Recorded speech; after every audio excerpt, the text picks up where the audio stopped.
Assalamualaikum everyone, this is Amara Muzammil and we are here again with another episode from the series Career Options for a Pharmacist. And today we have Ms. Saba Javed, who is currently working as a clinical pharmacy specialist at the Indus Hospital.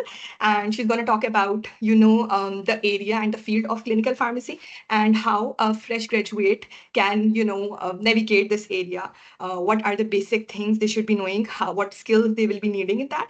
So we'll start with the brief introduction of Ms. Sawa. Please, we want you to let us know that how you started this, especially this area which you are in right now. Like you began your career once you were done with the graduation, like you started with the clinical pharmacy, or what were your journey actually so far? Thank you so much, Amara. So let me start from my introduction. My name is Dr. Sabha Javed, currently working as a clinical pharmacy specialist in pediatrics at Indus Hospital and Health Network, Karachi. So I have an experience around 8 years in pediatrics specifically. If I'm talking about my journey, I started my journey in 2018. I'm graduating from Jinnah University from Women in 2017. Then I applied for residency in Aga Khan University Hospital in 2018. Then I served there almost 5 years, specific in pediatrics. जिसमें एक साल की residency भी थी और paediatrics की पूरी setting में मैंने काम किया पीडियाट्रिक सेटेलाइट पे मैंने इनिशियली काम किया as a hospital pharmacist then हमारे पास AQU में ट्रेनिंग्स होती हैं जिसमें आपको रोटेट किया जाता है डिफरेंट एरियाज में स्पेसिफिक टू द स्पेशलिटी के हिसाब से तो मैंने पीड्स ICU में ऑलमोस्ट 9 मंथ्स मैंने क्लिनिकल फार्मेसी के राउंड्स किए Then I switched my job from AQH to Shifa International Hospital Islamabad. वहाँ पे almost 3 साल काम किया as a neonatal and pediatric clinical pharmacist.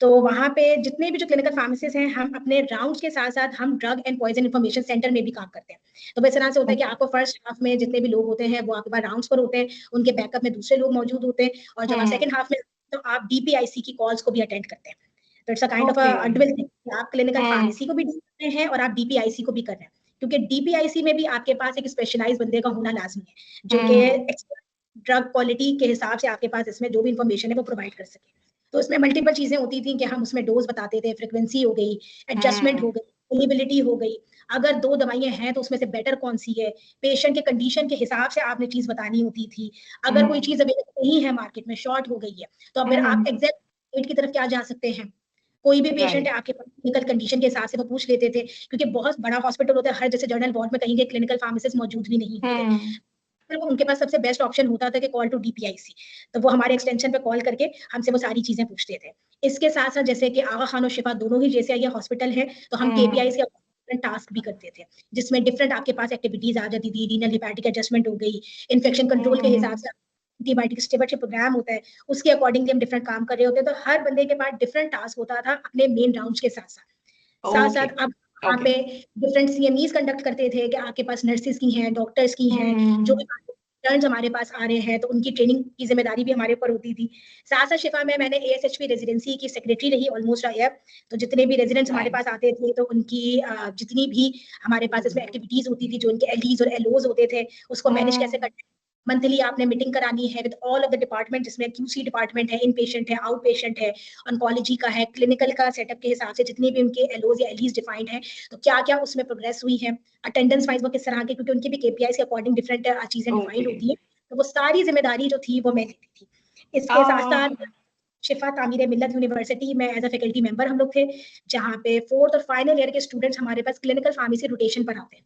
उन लोगों को क्लिनिकल सेटअप में लेके जाना स्पेसिफिकली जो भी स्पेशलिटी के हिसाब से उनको केस दिखाने जो कि एक्टिव राउंड्स पे हम टीम के साथ होते हैं साथ साथ उनको इंटरवेंशंस बताने के बीइंग अ क्लिनिकल फार्मासिस्ट आप कहाँ पे इंटरवीन करवा सकते हैं बीइंग अ फार्मासिस्ट आप कहाँ पे अपनी नॉलेज को इंप्रूव करवा सकते हैं क्योंकि बहुत सारी ऐसी चीजें फार्मेसी एंड पे हम नहीं पढ़ते लेकिन जब आप पेशेंट को देख रहे हैं तो आपको वो नॉलेज पता होनी चाहिए ताकि आप बेटर तरीके से इंटरवेंशन करवा सके और आपकी खुद भी कॉन्सेप्ट क्लियर हो कहाँ पे कौन सी चीज बोल रहे हैं और टीम कहाँ पे आपकी इंटरवेंशन मानेगी और टीम कहाँ पे आपकी इंटरवेंशन नहीं मानेगी तो ये चीजें होती है तो ये STMU के स्टूडेंट्स को प्रॉपर इस तरह से ICMC इनका पूरा करिकुलम होता है तो उसके अकॉर्डिंगली हम उनको वहाँ पे राउंड्स पे भी लेके जाते थे साथ साथ शिफा इंटरनेशनल हॉस्पिटल में मैंने इनिशिएटिव लिया पीडियाट्रिक इन्फेक्शन डिजीज राउंड जो होते हैं कंसल्टेंट के साथ उसको कंडक्ट कराया मैंने 5-6 महीने वहां पे काम किया कि किस तरह से आपके पास कोई भी पेशेंट है जिसमें कंसल्ट नोट होती है इन्फेक्शन डिजीज की तो बीइंग अ फार्मासिस्ट आपकी क्या क्या रिस्पॉन्सिबिलिटीज हो सकती हैं और मल्टीपल इंटरवेंशन आती थी वहां पे कि 2 ड्रग्स हैं आपस में इंटरेक्ट कर रही हैं ड्रग डिजीज इंटरेक्शन है एडजस्ट तो मल्टीपल चीजों में हमारे पास स्टीवर्डशिप कमेटी का एक तरह का ये पार्ट आ जाता है। तो ये सारी एक्टिविटीज मैंने वहां पर की, साथ साथ रिसर्च आर्टिकल्स में इन्वॉल्व रही। ऑलमोस्ट माशाल्लाह मेरे 8 पब्लिकेशन अभी तक 8, और बहुत सारी ऐसी हैं जो कि पाइपलाइन में है, इंशाल्लाह वो भी आने वाले दिनों में हो जाएंगी। BCPPS के लिए अप्लाई किया हुआ है, इंशाल्लाह बोर्ड के लिए वो क्लियर होगा, और ASHP सर्टिफिकेशन ऑलरेडी मेरे पास है। That's a kind of a brief introduction. Yeah, it's very incredible to know, Saba, mashallah. You have done, I would say, it's just not the clinical rounds where you were limited, but you have actually been playing part in trainings as well. And, जो आपका drug poison institute होता है, या centre होता है, उसके अंदर भी आप लोग एक्टिवली पार्टिसिपेट करें। तो yes, it feels like a very multidisciplinary discipline. So, अगर फॉर एग्जाम्पल अगर एक बिल्कुल फ्रेश ग्रेजुएट है and they wanted to know कि मैं क्लिनिकल फार्मेसी में एंटर होना चाह रहा हूँ, बट आई डोंट नो कि फार्मेसी में ग्राउंड्स क्या होते हैं, मुझे बीइंग अ फार्मासिस्ट मेरी रिस्पॉन्सिबिलिटी क्या होगी, मुझे क्या क्या चीज़ को ऑब्जर्व करना होगा, मुझे अपने एंड से कहाँ पे इंटरवीन करना होगा। So what would they be thinking about this? I think बिल्कुल फ्रेशर्स के लिए, मैं जब भी हमारे पास जैसे फार्मेसी के 4th या फाइनल ईयर के स्टूडेंट्स आते हैं जो कि एक तरह के ऑब्जर्वेशन पे आते हैं या ट्रेनिंग्स पर आते हैं, तो करियर काउंसलिंग आई थिंक बहुत इंपॉर्टेंट है। बहुत सारे बच्चों के लिए अभी भी ये एक बहुत ही नई चीज होती है, क्योंकि आई थिंक फार्मेसी के पूरे 5 साल के प्रोग्राम में आपकी करियर काउंसलिंग होनी चाहिए, जो कि आई थिंक लैकिंग होती है। ये बहुत इंपॉर्टेंट है कि जब भी आपने पास आउट होना है तो आपने किस तरफ जाना है। Either you have to opt option of industry या हॉस्पिटल साइड पे जाना है। बहुत सारे बच्चे हमारे पास हॉस्पिटल साइड पे आते हैं, but they don't know how to pursue their career. जैसे आपने हॉस्पिटल फार्मेसिस्ट की तरफ जाना है, फिर आपने क्लिनिकल की तरफ जाना है, तो इनिशियली जब भी हमारे पास बच्चे पास आउट होते हैं, आई वुड सजेस्ट कि आप प्रॉपर रेजिडेंसी में इनरोल्ड हो। उसमें आपके पास 3 से 4 पाकिस्तान के बेस्ट हॉस्पिटल JCI एक्रीडिएटेड हैं, जो कि ASHP American society of health system pharmacy की रेजिडेंसीज करवा रहे हैं, जिसमें वन ऑफ देम आगा खान है, शिफा इंटरनेशनल हॉस्पिटल है इस्लामाबाद, शौकत खानम है हमारे पास लाहौर में, और JCI हमारे पास इसमें एक्रीडिएटेड हुआ है, PKL है। लेकिन वो अभी प्रॉपर रेजिडेंसीज नहीं करवा रहे हैं, लेकिन ये 3 हॉस्पिटल्स हैं जो कि आपके ASHP की रेजिडेंसीज करवाते हैं। It's a kind of a 1 ear training, जिसमें आपकी प्रॉपर ट्रेनिंग होती है, प्रॉपर डेवलपमेंट आपकी एक तरह की बीइंग अ प्रोफेशनल फार्मासिस्ट की होती है, कि जिसमें आप एक clinical side, operational side, research किस तरह से कंडक्ट करनी है from a pharmacy side, leadership क्या है, आपने मैनेजमेंट स्किल्स आपके पास क्या होने चाहिए, क्योंकि ये एक तरह की आपकी सॉफ्ट स्किल्स आती है, जो कि फार्मेसिस्ट, अगर if we want to call ourselves a versatile और मल्टीटास्किंग पर्सन, तो you should have these qualities in your personality at least. क्योंकि अगर आप एक MDT टीम में खड़े होते हैं तो वहां पे सिर्फ आपकी नॉलेज काम नहीं आती है, बाद आपकी कम्युनिकेशन स्किल होती है कि how to you communicate with the team, how you convince them.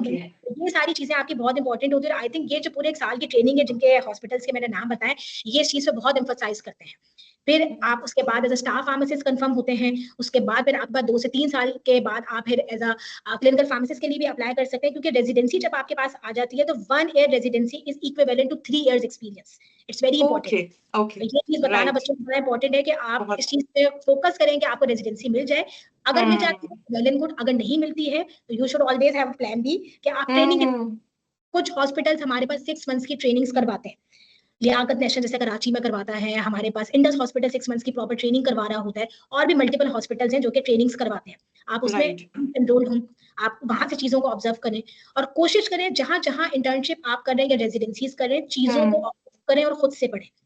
ये मत समझें कि आपको कोई आगे बहुत स्पेसिफिकली कोई चीज पढ़ाएगा, या आपकी ग्रोथ उसी वक्त होगी जब आपको कोई बताया जाए। You have to be cautiously observing each and everything, you have to be curious. जितना ज्यादा क्यूरियस रहेंगे उतनी ज्यादा आप आगे बढ़ेंगे। ये चीज मेडिकल में बहुत इंपॉर्टेंट है कि आप जितना ज्यादा अपने ऊपर इन्वेस्ट करेंगे, उतना ही ज्यादा आप करियर में कामयाब होंगे। बिल्कुल, ये बहुत इंपॉर्टेंट।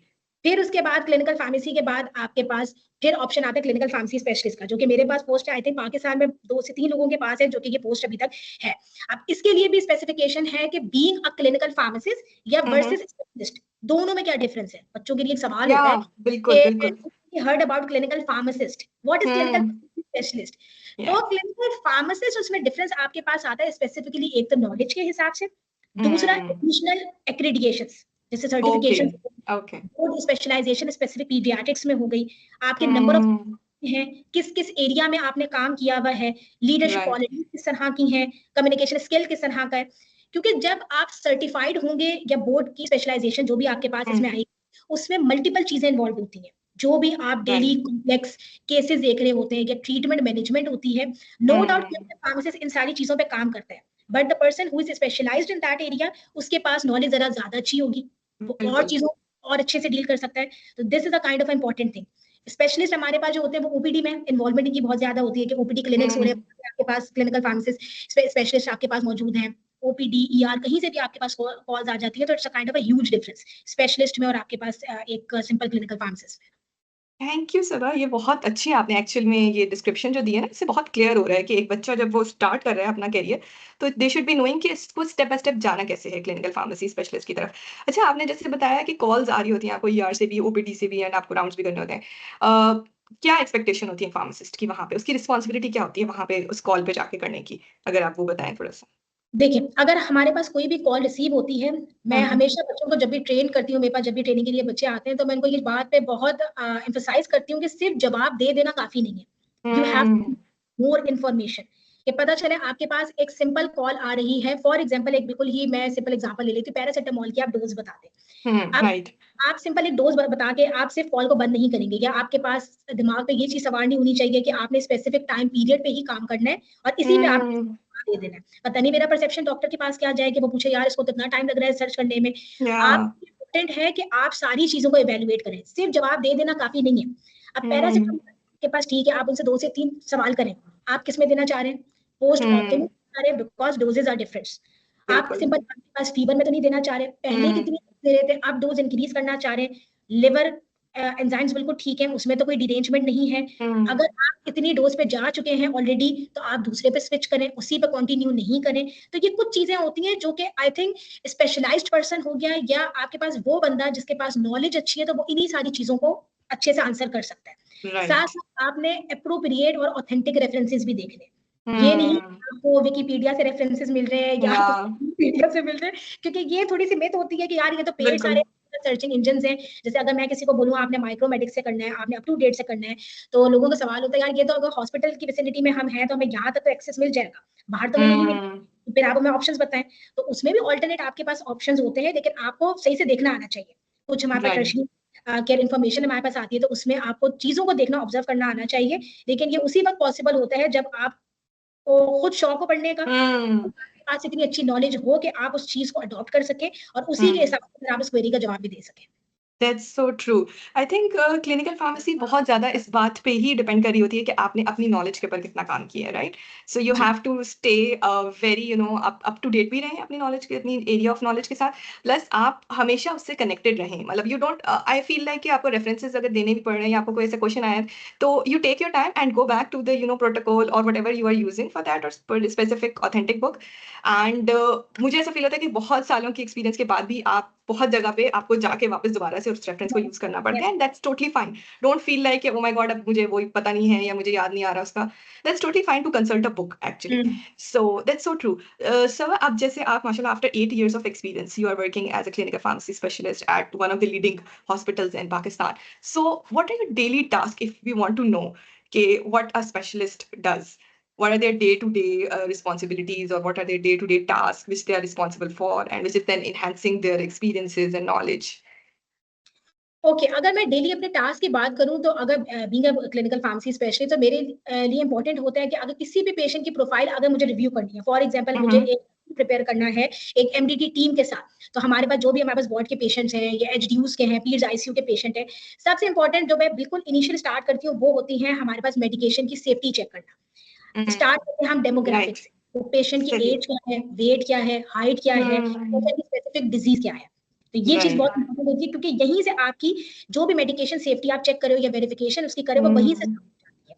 फॉर एग्जाम्पल बच्चे का एज है हमारे पास 1 ईयर, वेट उसने Yeah. अपडेटेड 6 kg, तो it's a kind of Hmm. Alarming है कि 1 साल के बच्चे का 6 किलो वजन कैसे हो सकता है।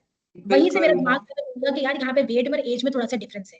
ये वक्त के साथ Hmm. डाउट आपको ये एक्सपीरियंस होता जाता है। तो अगर आप बिल्कुल एक्टिव दिमाग से सोचें कि आपने वहीं पे इसको किया, आपने सबसे पहले तो आपने इसका वेट कंफर्म किया कि एज के हिसाब से इतना वेट है भी या नहीं। बाज Hmm. अपडेटेड होते हैं, बाज अपा नर्स ने गलत अपडेट कर दिया, बिल्कुल बिल्कुल। वेट की जगह कुछ आगे पीछे हो गया, तो ये बड़ा Yes. अलार्मिंग। एरर आपने बिल्कुल बिल्कुल बारीकी से, अभी तो मैं डेप्थ में गई नहीं हूँ, सिर्फ एरर आपने बाहर से। Hmm. सेकंड, आपने हाइट देखी कि इतने Hmm. हिसाब से हाइट कितनी होनी चाहिए, नॉर्मल कितनी होती है और अब आपके पास इसमें कितनी है। Yes. कहीं बच्चा डेवलपमेंटली डिले तो नहीं है कि बच्चे की Hmm. ग्रोथ नहीं हो रही है। फॉर एग्जांपल अगर True. मैं कहीं सजेशन देने भी जाऊं एक ग्रोथ Hmm. एंड डेवलपमेंट में, अगर मैंने इस तरह का बच्चा है तो मुझे किन पैरामीटर्स पे देखना है। आप Hmm. सारी एक्टिविटीज आज के इसमें सेशन में मैं बताऊंगी तो लोग, मैं हंसती हूँ कि बच्चे भी कहते हैं यार सारा काम हम ही कर रहे हैं तो डॉक्टर्स क्या कर रहे हैं। तो ये वो चीजें हैं जिसमें आपको कमांड लेनी है, आपके पास इतनी अच्छी नॉलेज होनी चाहिए। बहुत सारे हमारे फार्मेसी के स्टूडेंट्स होते हैं, जैसे हम भी न्यू न्यू आए तो लोगों को बड़ा शौक होता है कि समन कॉल्स अस डॉक्टर सबा और डॉक्टर। तो इतनी नॉलेज आपके पास आई थिंक होनी चाहिए कि आप उस प्रोफेशन को यूज कर सकें। तो ये वो चीज जो कि हमें अपने ऊपर काम करने की जरूरत है, ताकि आपको बेसिक्स पता हो कि एक पेशेंट रिव्यू कैसे होता है, प्रेजेंट कैसे होता है, ये होती है। तो इसके लिए थोड़ा आपको अपने ऊपर खुद भी काम करने की जरूरत होती है। तो फिर अगर आप स्टार्ट करें, हाइट हो गई, वेट हो गया, आपने क्रिएटिन क्लियरेंस के लिए हाइट चाहिए होती है, बीएसए के अकॉर्डिंग बहुत सारी कैलकुलेट होती हैं। तो ये सारी चीजों पे आपने देख लिया, फिर आप आए कि ये पेशेंट को ये डिसीज है, फिर आपने उसकी ट्रीटमेंट देखना स्टार्ट की कि ये एक बच्चे की सिंपल ट्रीटमेंट है। अब आप उसमें देखें कि कोई ड्रग डिजीज इंटरेक्शन तो नहीं है। पता चला पेशेंट माइसीनिया ग्रेविस का है, उसको अमाइनोग्लाइकोसाइड्स चल रही है, ऑलरेडी उसमें कॉन्ट्राइंडिकेटेड होती है। सीकेडी का बच्चा है, कोई ऐसी नेफ्रोटॉक्सिक दवाई है जो कि इतने सीकेडी पे तो कॉन्ट्राइंडिकेटेड ही हो गया, एडजस्टमेंट चाहिए, आपने वो चीज। तो ये कुछ चीजें आपकी होती है जो वक्त के साथ साथ एक गो में ही आपको पता लग जाता है कि आपके पास पेशेंट की क्या कंडीशन है, अब आपने आगे जाके इंटरवीन कैसे करना है।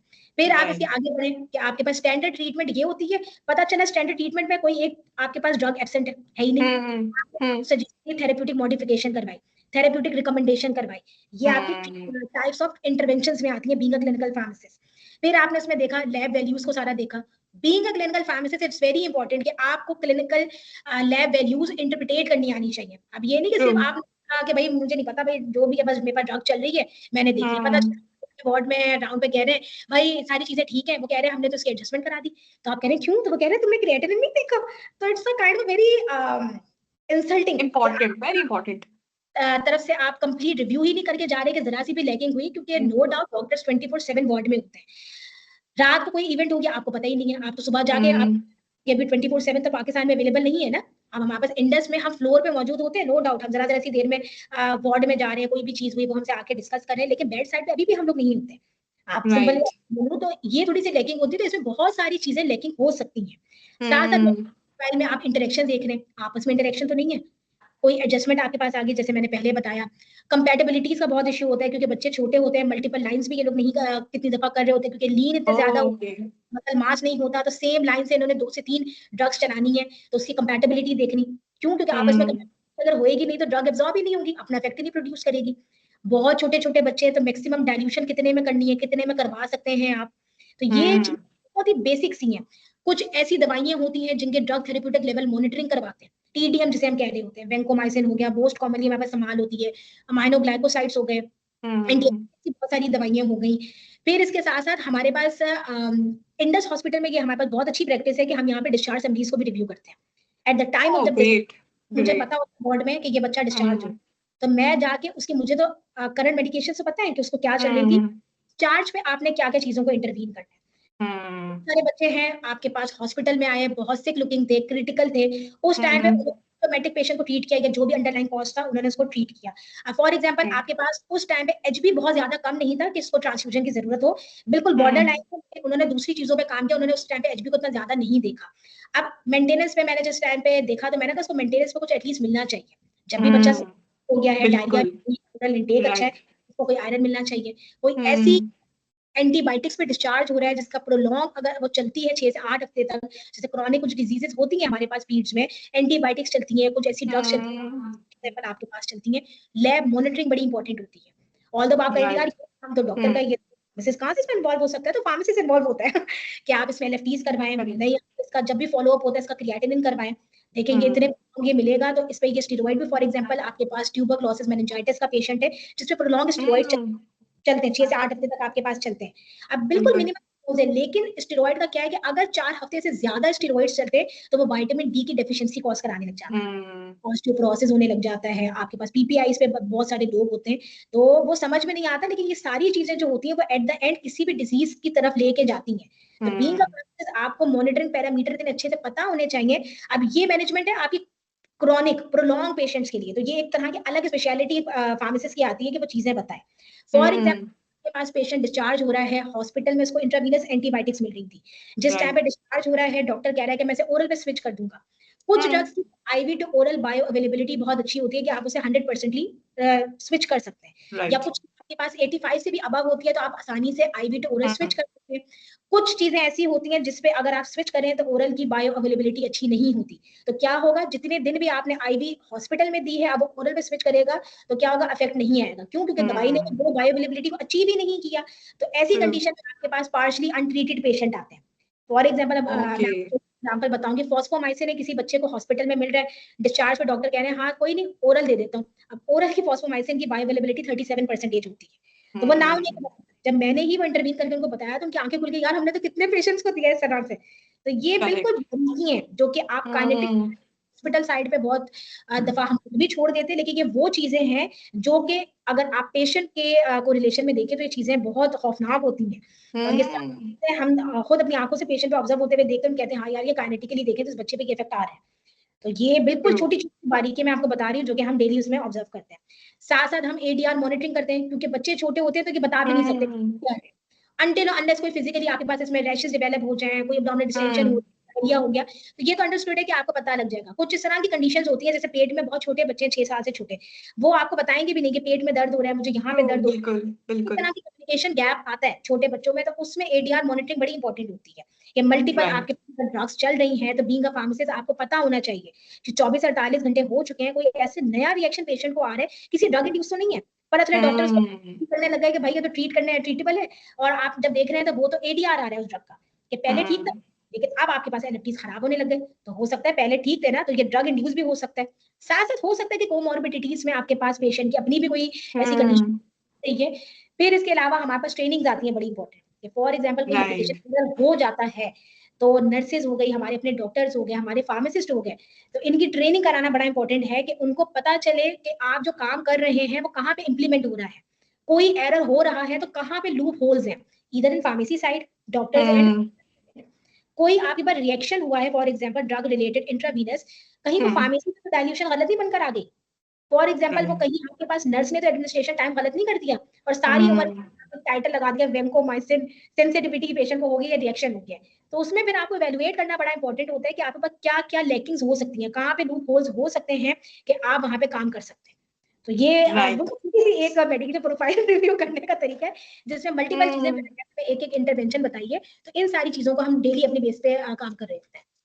बिल्कुल सही। और आई थिंक मुझे लगता है कि काफ़ी क्रिटिकल ये काम है, because when you are working very closely with the patient, you are responsible, right? For not their treatment, entirely their well-being and all. तो आपकी बहुत बड़ी रिस्पॉन्सिबिलिटी आती है कि आप एक तो डिटेल ओरिएंटेशन के साथ काम करें, आप क्लोज़ली हर चीज़ को देखें, जैसे आपने कहा कि आपको पैरामीटर्स भी पता हों, आप ये भी देखें कि कहाँ पे मिसमैच हो रही हैं चीज़ें, उसका एडीआर भी आपको देखना है, ये सब चीज़ें भी देखनी है। सो या यू आर करेक्ट कि आपने उसको बहुत अच्छे से, और उसमें आपने अपनी नॉलेज को ज़रूर एनहांस करते रहते हैं साथ-साथ। So you should be knowing कि अच्छा ये, और डिफरेंट केसेस आते हैं, केसेस तो वैरी करेंगे, there is not set criteria कि पेशेंट हमेशा इसी तरह आ रहा है। सो बिल्कुल ठीक कह रही हैं आप। अच्छा, मुझे एक चीज़ ये बताइएगा कि आपने माशाल्लाह से 8+ में आपने कौन से ऐसे चैलेंजेस देखे, कौन से ऐसे हर्डल्स देखे हैं जो कि बहुत कॉमन आते हैं इस फील्ड के अंदर जब हम इस एरिया में काम कर रहे होते हैं, and what do you think will be the best solutions to handle them? I think सबसे इंपॉर्टेंट तो मेरे ख्याल से मैंने इतने सालों में ये चीज ऑब्जर्व की है कि limited awareness about the clinical pharmacy speciality among the people और okay. Specifically among the health care staff too. अगर मैं ओके। अपनी पोजीशन की भी बात करूं तो बहुत से लोग हैरान होते हैं कि क्लिनिकल फार्मासिस्ट तो चले, एक हमने इमर्जिंग वर्ड सुना, अब क्लिनिकल फार्मेसी स्पेशलिस्ट भी कोई बंदा होता है, तो आप लोगों में डिफरेंस क्या होता है? तो आई थिंक वक्त के साथ साथ अब तो क्लिनिकल फार्मेसी प्रोफेशन बहुत ज्यादा बढ़ता जा रहा है पाकिस्तान में। जैसे जैसे स्पेशलिटीज आ रहे हैं, लोग बोर्ड सर्टिफाइड होते जा रहे हैं, डिफरेंट हॉस्पिटल्स में आपके पास डिफरेंट सेटिंग्स डेवलप हो रही है जहाँ पे एमडीटी टीम में क्लिनिकल फार्मासिस्ट की इन्वॉल्वमेंट करवाई जा रही है कि ये बंदा भी आपके पास होना चाहिए जो कि सारी ट्रीटमेंट जो भी आप इसमें कर रहे हैं तो उसमें वो काम करे। अब उसमें भी इंपॉर्टेंट है कि सिर्फ आपने आंख बंद करके काम नहीं करना कि जो भी डॉक्टर कर रहा है आप उसे करने दें, उसमें भी इंपॉर्टेंट है कि आप इंटरवीन करवाएं। जब तक आप इंटरवीन नहीं करवाएंगे, जब तक आप कन्फ्रंट नहीं करेंगे, क्योंकि आपके पास मल्टीपल उसमें एमडीटी टीम में होते हैं, फार्मासिस्ट हो गया, कंसल्टेंट हो गए, आपके पीजीज हो गए, कहीं कहीं पे आईसीयूज में रेस्पिरेटरी थेरेपिस्ट हो गए, न्यूट्रिशनिस्ट वगैरह भी आते हैं। तो बार बार ऐसा होता है कि अगर आप कोई चीज डिस्कस भी करें तो वो कहते हैं नहीं हम ऐसे ऐसा नहीं करते, ये पेशेंट के क्रिटिकल कंडीशन है, ये है। लेकिन एटलीस्ट जब आपके पास नॉलेज अच्छी होती है, जब आप कोरिलेट करते हैं पेशेंट की कंडीशन से, तो कहीं ना कहीं वो इंटरवेंशन आपकी एक्सेप्टेबल होती है और वो करते भी हैं। मैं इस चीज में नहीं कहूंगी कि आपकी इंटरवेंशन एक्सेप्ट नहीं होती हैं। मैंने इतने साल डिफरेंट हॉस्पिटल्स में काम किया, मुझे ऐसे कभी भी हर्डल पेश नहीं आई कि मैंने कोई इंटरवेंशन करवाई है और मेरी एक्सेप्ट नहीं आई थी। मैं बहुत क्लियर कट के मैंने हिस्ट्री सुनी, मैंने पेशेंट की क्लिनिकल कंडीशन देखी, पेशेंट की कंडीशन किस तरह की है, तो उसमें सबसे इंपॉर्टेंट आपके पास था अगेन नॉलेज। नॉलेज बिल्कुल, अच्छी यू है आर तो आप राइट। उसको इम्प्लीमेंट करा सकते हैं। तो ये जो लैक ऑफ अवेयरनेस है, आई थिंक हम्म पाकिस्तान में कुछ एरियाज हैं या कुछ शहर या कुछ हॉस्पिटल्स हैं जहाँ पे स्पेसिफिक पीड्स का सेटअप मौजूद है।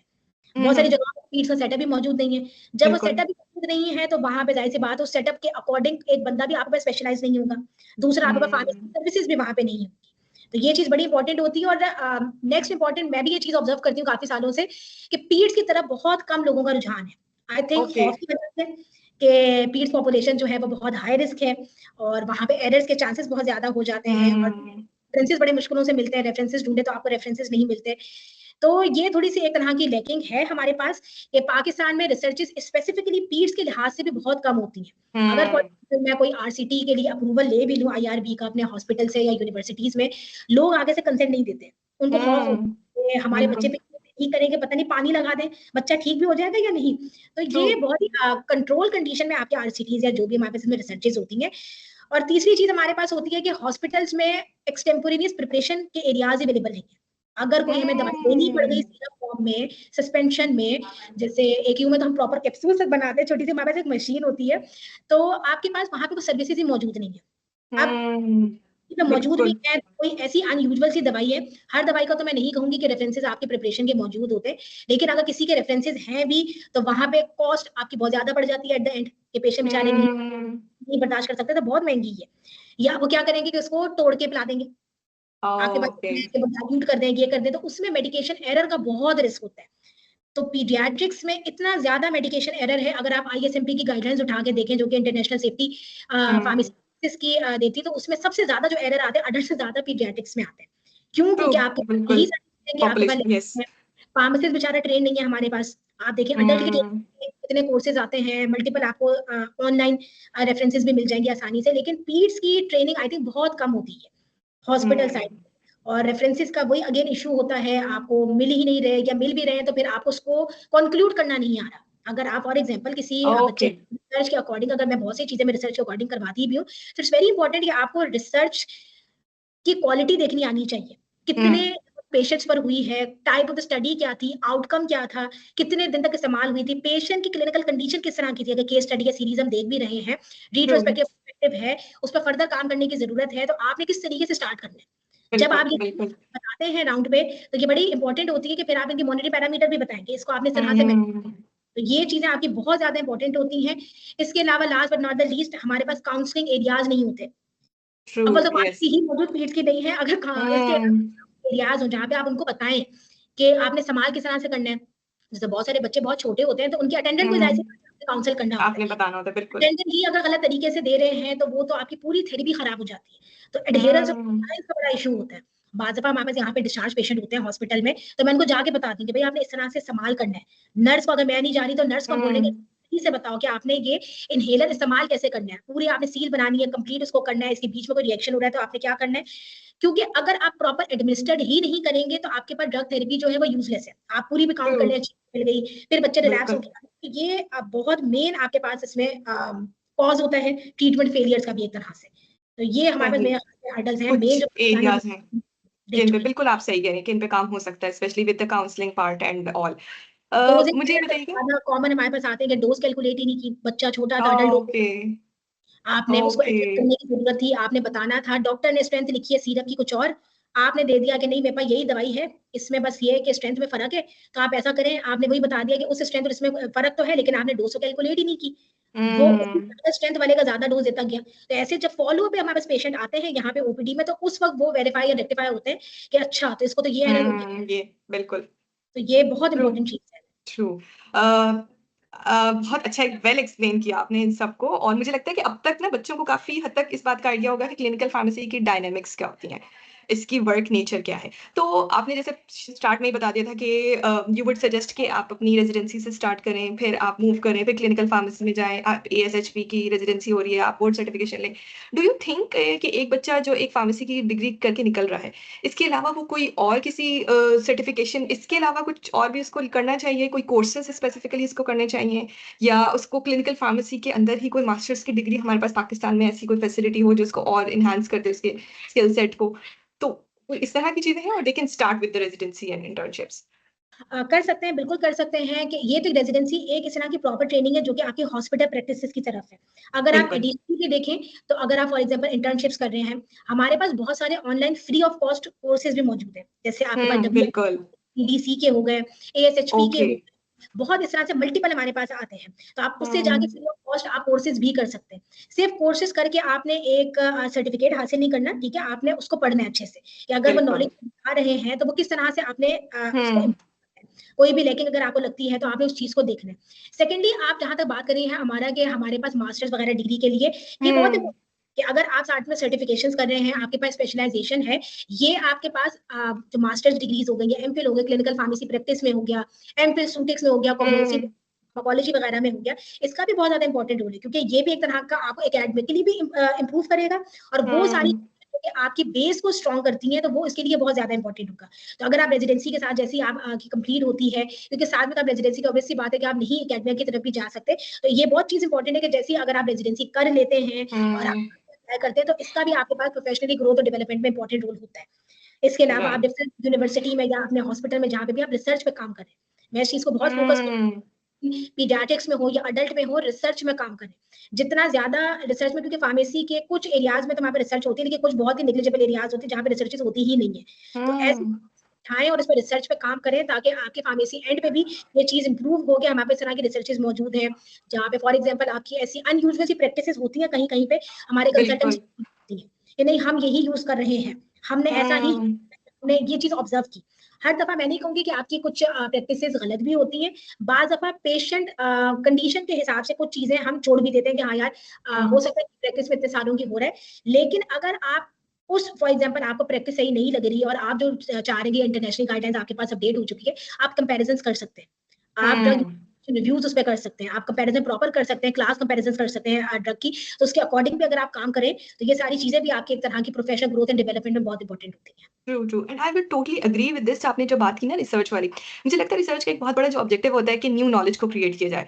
अब हम जब एक दफा खुद रेफरेंस के लिए जा रहे हैं तो हमारे पास नॉलेज नहीं है, ठीक है, हमें वहाँ पे प्रॉपर रेफरेंस नहीं, तो why won't we work on this research side कि हम वो नॉलेज क्रिएट करें जो कहीं पे लैकिंग है, मिसिंग है लिटरेचर के अंदर, ताकि वो डेफिनेटली हमारे लिए तो हेल्प है ही, लेकिन दूसरा अगर कोई उसको रेफर करता है तो उसके लिए भी हेल्प हो जाए। बिल्कुल सही। इसमें ये वाली चीज मुझे लगता है कि दिमाग में होनी चाहिए बच्चों के, कि आप उस चीज पे भी फोकस करें। और आई थिंक वो अगर आप ऑब्जर्व करें जितना ज्यादा, तो उतने आपको वो एरियाज, उतने रिसर्च क्वेश्चंस, उतने एरेनाज आपके ऊपर खुलते हैं। That's so right. अच्छा, एक जब कोई भी फ्रेश ग्रेजुएट निकल रहा होता है तो मुझे लगता है कि जब वो कैरियर अपना सेलेक्ट करने के बारे में सोच रहा था तो एक पॉइंट उसके दिमाग में जरूर होता है कि इस फील्ड का फ्यूचर क्या है।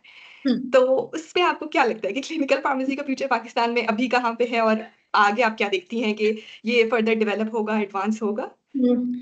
आई थिंक अगर मैं ये आने वाली न्यू जनरेशन को एक एडवाइस भी देना चाहूँ जो कि बिल्कुल ही फ्रेश ग्रेजुएट होते हैं या भी लास्ट ईयर में है, तो क्लिनिकल फार्मेसी का जो अगर मैं स्कोप की बात करूँ पाकिस्तान में और आज से 5 साल पहले की बात करूँ तो बहुत हद तक 360 एंगल चेंज आया है। ओके। बहुत सारी ऐसी सब स्पेशलिटीज में आपको अगर कभी कोई सेशन हम लोग कंडक्ट करें तो उसमें मैं आपको सब स्पेशलिटीज बताऊं जो कि हम सिर्फ नाम, मैं कहती हूँ बहुत से लोगों को नाम पता भी नहीं होंगे और बाहर मुल्कों में हम्म। अगर आप देखें तो वहां पे वो लोग काम भी कर रहे हैं। तो सब राइट। स्पेशलिटीज तक पे इतना ज्यादा अगर फार्मेसी एंड पे काम हो रहा है तो लोगों को थोड़ा सा अपना कॉन्सेप्ट चेंज करने की भी जरूरत है। और अगेन वही बात आती है कि हमारे पास है नो डाउट पाकिस्तान में बहुत सारे हर्डल्स मौजूद, जैसे एक तो मैंने आपको भी पीडियाट्रिक्स के हिसाब से बताया, जब तक हमारे पास लोग फार्मेसी एंड पे हॉस्पिटल साइड पे आएंगे नहीं उनको वो चीजें पता नहीं लगेगी। दूसरा, हम्म। आपको काम करने की जरूरत है, ये बड़ा इंपॉर्टेंट बिल्कुल। होता है कि don't wait for system to be perfect, be the true one who can redefine the pharmacy practice for the next generation. तो ट्रू। ये बड़ा इंपॉर्टेंट है कि हम काफी हद तक बहुत सारी चीजों पे ऐसा ऐसा काम कर रहे हैं। जैसे सब स्पेशलिटी में अगर मैं पीड्स की बात करूँ तो पीड्स में भी peds infection disease, peds specific hmm. Neurology, peds specific oncology, तो ये वो चीजें हैं जो कि वक्त के साथ साथ आपके पास इंप्लीमेंट होती जा रही है। तो ये थोड़ा सा बिल्कुल। हमें अपने ऊपर भी काम करने की जरूरत है आई थिंक। तो ये इंपॉर्टेंट है कि आपको you have to choose your path with purpose. True. अगर आप पैशनेटेड है पेशेंट सेंटर्ड नॉलेज के हिसाब से तो आपके पास हम्म। आप अपने ऊपर काम करने की आपको बहुत ज्यादा नीड है। अगर आप फॉर एग्जांपल किसी ऐसे सेटअप में जा रहे हैं जहां पे आप देख रहे हैं कि अडल्ट साइड में फॉर एग्जांपल आपके पास स्पेसिफिक इन्फेक्शन डिजीज का डिपार्टमेंट है, अडल्ट साइड में हम्म। डिपार्टमेंट है, नेफ्रोलॉजी का डिपार्टमेंट है, तो आप उस एरिया तक जा सकते हैं, लेकिन इंपॉर्टेंट है कि आपके पास नॉलेज तो हो। आप हम्म। एनडीटी के साथ अगर आप खड़े में हैं तो वहां पे आप काम तो कर सकें। ये तो नहीं कि आप खड़े में हैं आप कुछ बता ही नहीं रहे। तो visibility in the health care system उसी वक्त हो सकती है जब आपके पास एक्सपर्टीज हो, और वो कैसे आएंगे, हम्म। पढ़ने से, ऑब्जर्व करने से, इंप्लीमेंट करने से। तो आपको ये चीजें बड़ी इंपॉर्टेंट है कि आप ऑब्जर्व तो करें पहले कि वो बता क्या रहे हैं, फिर आप उस चीज को पढ़ें। बाज दफा ऐसी बहुत सी क्लिनिकल प्रैक्टिस की चीजें होती है हमारा कि हम अपने डॉक्टर से सीखते हैं। मैंने बहुत बिल्कुल। अपने डॉक्टर से सीखी हैं, और इसमें कोई शर्मिंदगी की बात नहीं है, क्योंकि बहुत सारी चीजें हमारा डोमेन नहीं होता। वो चीज सुन बिल्कुल। रहे हैं, चले मैंने पढ़ भी लिया, तो बहुत सी चीजें आपको नहीं भी समझ में आती पढ़ने के बाद भी। आप डिस्कस करेंगे, अच्छा तो किस तरह का होता है, फिर आप डिजीज पढ़ेंगे, अच्छा इसमें ये हो सकता है, इसमें ये सारी चीजें हो सकती हैं। आप नर्सिंग एंड पे बहुत सारी एडमिनिस्ट्रेशन टेक्निक्स सीख सकते हैं। ये एक तरह की, अगर आपने मल्टी डिसिप्लिनरी टीम में काम करना है तो आपने खुद तो पढ़ना ही पढ़ना है, लेकिन आप चीजों को भी ऑब्जर्व करें। आप एक कम्युनिकेशन अच्छी रखें अमंग द टीम मेंबर्स, जहां से आप उनसे सीखें भी चीजों को, आप सिखाएं भी और आप उनसे सीखें भी। तो ये मेरा ख्याल है कि इंपॉर्टेंट उनके लिए एडवाइस है। करेक्ट। आई थिंक बिल्कुल ये बहुत पावरफुल बात है कि आप जो कैरियर या फ्यूचर है वो आप खुद बना रहे होते हैं। तो जैसे आपने कहा कि ऑलरेडी अगर 2 से 3 सिर्फ क्लिनिकल फार्मेसी स्पेशलिस्ट हैं इस वक्त पाकिस्तान में, इसका मतलब है ज़रूरत है हमें इसकी। इसमें अभी बहुत बड़ा गैप मौजूद है जिसमें जी बच्चों को जी, आना मेरा चाहिए और एक्सेल करना चाहिए। You are right, absolutely right. Uh, मुझे सिर्फ ये बताइएगा कि लास्ट कोई एडवाइस आप कम्युनिटी फार्मेसी कम्युनिटी को देना चाहें, ओवरऑल आप कहेंगे इस ये वाला एक है पॉइंट जिसको वो ज़रूर कंसिडर करें और इसको लेके चलें आगे, what would be that? I think to all my fellow pharmacists, keep pushing the boundaries of what Mm, the profession can achieve. We are no longer limited to dispensing. We can call correct, ourselves correct. a surgeon, we can call ourselves a clinician who are specified in Mm, areas. You can call yourself specific in academia, जैसे बहुत से लोग mm, academia strong है, researches इनकी बहुत ज्यादा होती हैं। तो ये आप मत समझें कि आपको फला लोगों ने कह दिया, क्योंकि कुछ इस तरह की मिसकंसेप्शन है बच्चों की सुनती भी और मुझे हंसी भी आती है कि बहुत सारे लोग आपको बहुत सारी चीजों के लिए बहुत नेगेटिव काउंसिल करते हैं, या उनका खुद अपना अच्छा एक्सपीरियंस भी नहीं रहा होता, या कुछ इस तरह का सेटअप की भी कुछ ड्रॉबैक्स होते हैं कि वहां पे उनको वो चीज मिली ही नहीं और वो पढ़ के कुछ और आए और उन्होंने इम्प्लीमेंट किया करना भी mm, चाहता, तो वहां पे इस तरह की रिसोर्सेज नहीं थी जहाँ पे उनको मुश्किल लगी। तो आई थिंक आप खुद काम करने की जरूरत है। वही वाली अगेन बात है, don't wait for system to be perfect. ये चीज है बात mm, कि be the one who can change it. और हम वक्त के साथ साथ फार्मेसी के बहुत सारे हमारे पास माशाल्लाह से पाकिस्तान में मैनेजमेंट लेवल के लोग हैं जो कि एक चेंज क्रिएट कर रहे हैं, और काफी हद तक वो चेंज कर करेक्ट, भी ट्रू, चुके हैं। अगर वो अपने आप ट्रू, को देखें 10 साल पहले, तो वो ऐसे चेंजेस नहीं थे। ऐसे ऐसा वक्त के बिल्कुल। साथ साथ इंप्रूवमेंट आती जा रही है। तो जो भी न्यू फार्मेसिस्ट हमारे पास आ रहे हैं, तो I think clinical pharmacy profession एक नहीं रहा, ये एक तरह की आपकी एक्सपर्ट फील्ड हो गई, और आपने अपने आप को Mm, टीम में कि जब आप नहीं हो तो कॉल आनी चाहिए आपके पास, सबक किधर हो, हमें मुश्किल हो रही है। mm, ये आपकी डिमांड होती है कि जिस टाइम आपने छुट्टी किया, या फॉर एग्जांपल आप ईएस पे जा रहे हैं, तो लोगों को खलबली मचनी चाहिए कि यार ये नहीं होगी तो हम क्या करेंगे। ये नहीं होना चाहिए यार, आए नहीं आए हमें फर्क नहीं पड़ता, वो तो mm, ठीक है। इतना आपको थोड़ा अपने आप पे भी काम करने की बड़ी जरूरत है, कि इतनी आपको थोड़ा बिल्कुल। सा कन्फ्रंट करना है चीजों को, कि ये नहीं कि आपने हर चीज एक्सेप्ट कर लेनी है कि यार आप बिल्कुल ठीक कर रहे हैं, हम इसमें नहीं हो। Mm, अनटिल अनलेस अगर आप नहीं बोलेंगे, इसका मतलब है आपको वो चीज समझ नहीं। और ऐसे मल्टीपल एरर्स होते हैं हमारा। अगर आप मेरी बात, mm, मैं कहती हूँ अगर किसी प्रोफाइल में कोई एरर नहीं निकल रहा है, इसका मतलब है मैंने वो ठीक से रिव्यू नहीं की।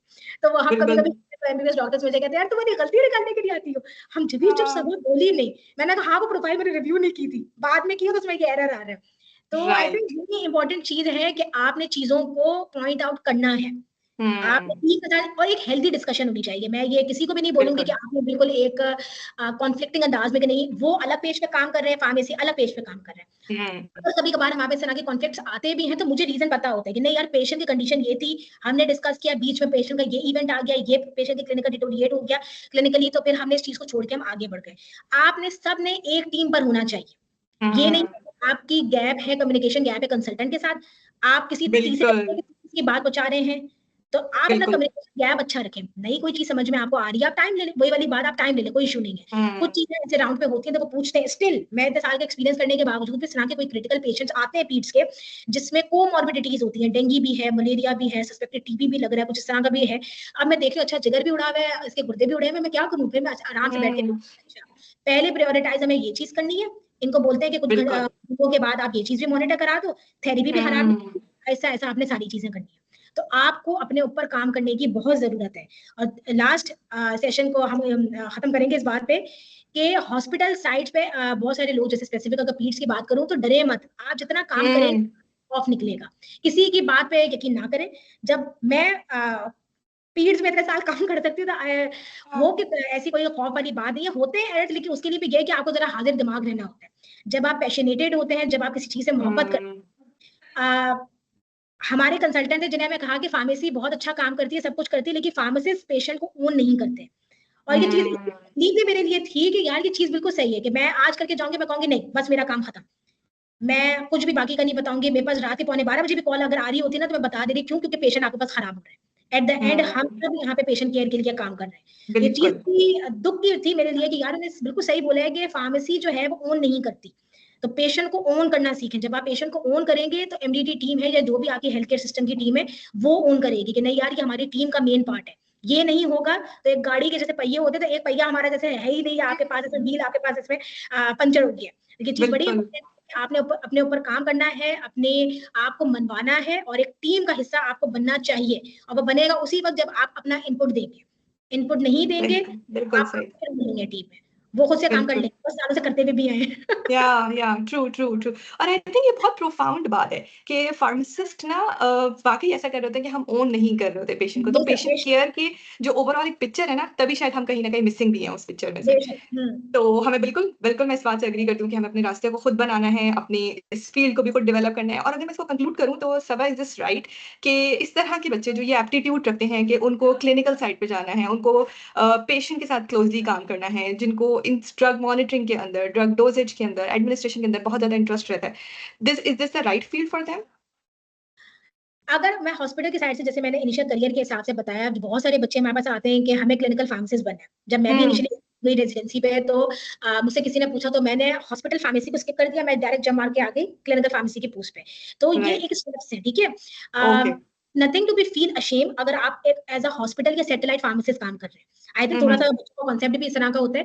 बेटा आप इनिशियली फार्मेसी स्टार्ट करेंगे हॉस्पिटल या सैटेलाइट में, उसी से तो आपकी ट्रेनिंग स्टार्ट हो रही है। ये ट्रेनिंग एंड डेवलपमेंट का राइट तो step है पहला कि आप वहां पे देख रहे हैं कि ऑर्डर किस तरह से आ रहा है। हाँ ये है कि आपकी डायरेक्शन से वो नहीं है, लेकिन आप एक एमडीटी टीम के साथ इन्वॉल्व हो रहे हो, वहीं से आपकी कम्युनिकेशन स्किल डेवलप हो रही है, वहीं से कन्विंसिंग पावर आपकी डेवलप हो रही है। फॉर बिल्कुल एग्जाम्पल मैं क्लिनिकल के राउंड पे खड़ी हुई होती है, मेरे पास फॉर एग्जाम्पल आता है कोई भी एरर कि फार्मेसी एंड पर है या नर्सिंग एंड पर है। अगर मैंने सैटेलाइट में काम ही नहीं किया हुआ तो मैं उस चीज को इवैल्यूएट कैसे करूंगी? कितना करेक्ट टाइम लगता बिल्कुल है ऑर्डर प्रोसेसिंग में, क्या क्या एरर्स हो सकते हैं, ऑर्डर एंट्री में क्या मसला था, हमारे पास अवेलेबिलिटी का क्या इशू हो सकता है, डिस्पेंसिंग एरर हो चुका है तो मैं फिर अपना दिमाग लगाऊंगी कि अच्छा फार्मेसी से किस वजह से ये एरर कर दिया, हम्म एंड में क्या मसला हो सकता है, टाइम गैप अगर आपके पास आ गया तो अब मैं क्लिनिकल की पोस्ट पे डायरेक्ट आ जाऊंगी, मुझे बेसिक से पता ही नहीं है, मैं कैसे उस चीज को इंटरवीन करूँ?